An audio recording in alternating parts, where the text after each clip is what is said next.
नमस्कार, मैं हूं जितेंद्र गौतम और आप देख रहे हैं जनहित टाइम्स। उत्तर प्रदेश और तमाम भारत में महंगाई का परचम जो है वो देखने को मिल रहा है। जिस तरह से पेट्रोल और डीजल के दाम बढ़े हैं, कहीं ना कहीं उसका असर अब सब्जी मंडियों पर भी दिखने लगा है। इस वक्त मैं गाज़ियाबाद के पुराना बस अड्डे की सब्जी मंडी पर मौजूद हूँ और यहाँ की पहले मैं आपको तस्वीरें दिखाऊंगा। जहाँ तक आपकी नज़र जाएगी आप देखेंगे कि सब्जियों की जो दुकान है वो लगी हुई हैं, लेकिन सबसे बड़ी बात इसमें ये है कि जो ग्राहक है वो कम दिखाई दे रहे हैं। लोग बाज़ारों में कम आ रहे हैं और महंगाई बढ़ रही है। और इसी बीच जो सबसे ज़्यादा उछाल पाया है वो इन नींबुओं ने पाया है, जो कि इस वक्त लगभग 240 रुपये किलो चल रहा है, जिससे कहीं ना कहीं लोग भी परेशान हैं। इन गर्मियों के दिनों में सबसे ज़्यादा नींबू की डिमांड होती है और अब नींबू सबसे ज़्यादा महंगा हो चला है। इससे कहीं ना कहीं लोगों को परेशानियों का सामना भी करना पड़ रहा है। एक बहन जी मौजूद है, इनसे बात करते हैं एक बार। बहन जी, अच्छा ये तो बताइए, महंगाई से परेशान तो होंगे? क्यों ना महंगाई ने तो हद कर दी, बिल्कुल तेल काट रखा। अच्छा, नींबू भी 240 रुपये किलो हो गया। 200, हाँ, जब 7 का पाव दे रहे थे इतना 240 रुपये किलो। हाँ, 20 रुपए के दो दिए, दो ले लिए, एक पाव लेते सोचे दो लिए। अच्छा, पहले क्या रेट चला करता था? जब आप लेने आते थे कम से कम 5-6 नींबू आ जाते थे। हाँ, 20 के पाव भी आ जावे और आज दो आए। 60 रुपये पाव है, 240 रुपये किलो।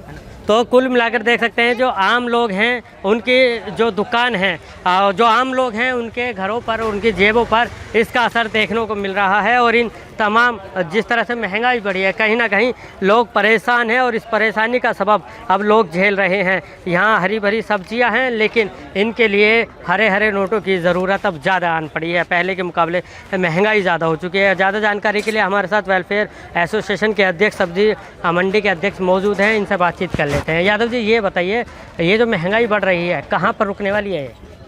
महंगाई जो सब्जी की फुल बनी हुई है इस टाइम, ये 10-12 दिन के अंदर कंट्रोल हो जाएगी, रुक जाएगी।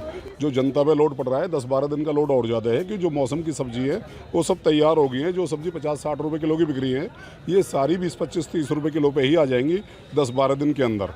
तो जो जनता पे लोड हरी सब्जी का है ये तो कम हो जाएगा। लेकिन रही नींबू की महंगाई, तो नींबू की महंगाई अभी बनी रहेगी, क्योंकि गर्मी में उसकी डिमांड ज़्यादा हो जाती है और उसकी लोकल फसल कोई है नहीं। सिर्फ एक चीज़ और जानना चाहेंगे, जिस तरह से रमज़ान भी हैं और दूसरे और नवरात्रे भी चल रहे हैं, इसके अलावा गर्मी का मौसम भी बढ़ा है, तो ऐसा तो नहीं कि जानबूझकर पीछे से इसकी जो है कीमत बढ़ा दी गई हो? जानबूझ के नहीं होती सब्जी, कभी भी क्या है, इसका स्टॉक नहीं होता, सब्जी का स्टॉक नहीं होता। सब्जी डेली टूटती है, डेली आती है, इसे कोई रोक नहीं सकता और ना इसकी वजह से महंगाई हो सकती है। ये ज़रूर है कि रमज़ानों की वजह से इसकी डिमांड बढ़ी हुई है। जैसे कि सारे दिन में आदमी रमज़ान रहता है तो शाम को चाहता है कि नींबू ठंडा पानी लें, तो इसकी जो दुकानदारी है उसकी आवक बढ़ जाती है। आवक है, कम फसल है सिर्फ एक मद्रास की, तो पूर्ति नहीं कर पा रही है, इसलिए महंगाई बनी हुई है। और ये फिलहाल नींबू पर भी 1-1.5 महीने महंगाई बनी रहेगी। अच्छा, 1-1.5 महीने बाद नींबू सस्ता होगा, आपका कहना है? क्या वजह रहेगी इसकी? वजह रहेगी कि 2-3 फसल आ जाएंगी इसकी। अभी सिर्फ मद्रास की फसल है, उसके बाद में एक ब्रांचपुर है, एक गोंडा है, कई जगह की ऐसी फसल हैं जो नींबू की तैयार हो जाएंगी। एक महीने के अंदर ही वो चालू हो जाएंगी और 2 महीने के अंदर टोटल लोकल नींबू चालू हो जाएगा। नींबू काफ़ी आ जाएगा, लेकिन फिलहाल अभी 1-1.25 महीने इसकी महंगाई बनी रहेगी। अच्छा, एक चीज़ और जानना चाहेंगे, नींबू के अलावा भी बहुत सी सब्जियाँ ऐसी हैं जिन पर रेट बढ़े हैं, जैसे कि लौकी हो गया, भिंडी हो गया। जैसे कि भिंडी है 80-100 रुपये किलो बिक रही है, तोरी है, ये फ्रांस बीन है, भिंडी है, ये महंगाई बनी हुई है। लेकिन मैंने आपको बताया ये सब मौसम की सब्जी हैं, ये 15-20 दिन के अंदर सब कंट्रोल हो जाएंगी। सब 30 रुपये किलो के लगभग सारी सब्जी आ जाएंगी। जो जनता पे लोड पड़ रहा है ये 10-12 दिन के अंदर लोड कम हो जाएगा। अच्छा, एक सवाल और है, वो जनता का भी सवाल है कि जिस तरह से पेट्रोल डीजल पर दाम बढ़े हैं, तो ये उनके वजह से भी दाम बढ़ रहे हैं, तो क्या पेट्रोल डीजल के दाम तो कम होने वाले हैं नहीं, तो फिर भी राहत मिलेगी? ऐसा है, पेट्रोल और डीजल की जो महंगाई है ना, वो हर चीज़ को महंगा कर देती है, क्योंकि इससे ट्रांसपोर्ट महंगा होता है। ट्रांसपोर्ट महंगा होता है तो ऐसा कोई सामान नहीं है जो ट्रांसपोर्ट से ना आता हो, सब ट्रांसपोर्ट द्वारा ही आते हैं। इसलिए इसकी जो डीजल की या पेट्रोल की महंगाई है ये सब सामान पर पड़ती है और सामान के साथ में ये सब जनता की जेब पर चली जाती है। तो गवर्नमेंट को भी तेल पे हमेशा कंट्रोल रखना चाहिए, क्योंकि तेल की महंगाई एक बहुत भयंकर महंगाई मानी जाती है, इसको कंट्रोल करना चाहिए।